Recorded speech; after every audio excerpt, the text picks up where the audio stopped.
Welcome back to Berkeley Life, and thank you for joining us for this episode of our bus build. Today we're going to be talking about our outdoor table for our bus. And this week and in the next couple weeks I'm going to be talking about some things that we have to get done before we get our spray foam in, because we won't have access to the ribs of our bus or to the sheet metal of our bus. So once that spray foam's in, we won't be able to make any more additions to the outside of our bus, so we really got to get these couple things in. I hope you enjoy this, and let's get started.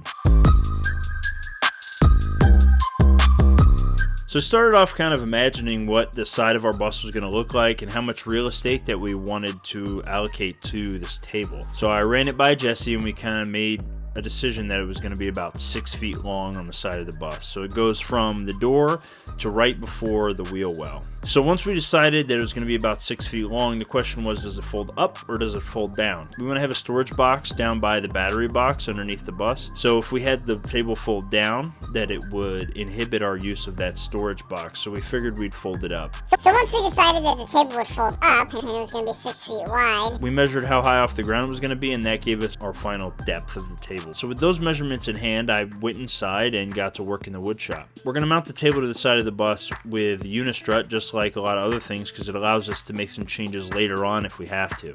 So I went and cut that unistrut down to size with the portable bandsaw, and then gave it a quick coat of primer and a brown coat of paint to match the outside of the bus. Then, using the same techniques I used in our bike rack install, shameless plug, definitely go check that video out, I pre-drilled, butyl taped, and then bolted the unistrut onto the side of the bus. I used a level that you can get from Home Depot. It's about $30, but you can calibrate it to the bus. So my bus isn't level to the earth, so it's going to be a little bit off north or south, however. And so this level you can calibrate so it's level with the bus, whatever plane that you set it on. So then I went back inside and I got a piece of maple, at least I think it's maple, and I cut it into slabs and then planed them down flat into a certain thickness so that they were nice and square and flat for a table surface. And then I cut, planed, and assembled the pieces that were going to form the frame for the table.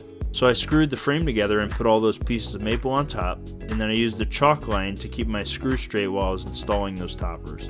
I added a quick bevel to all the edges and all the corners of the table, and then I got to sanding. For the first coat of finish, I applied 2 coats of teak oil and stain from Home Depot, and then to waterproof and seal everything further, I applied 2 coats of a spray-on exterior polyurethane.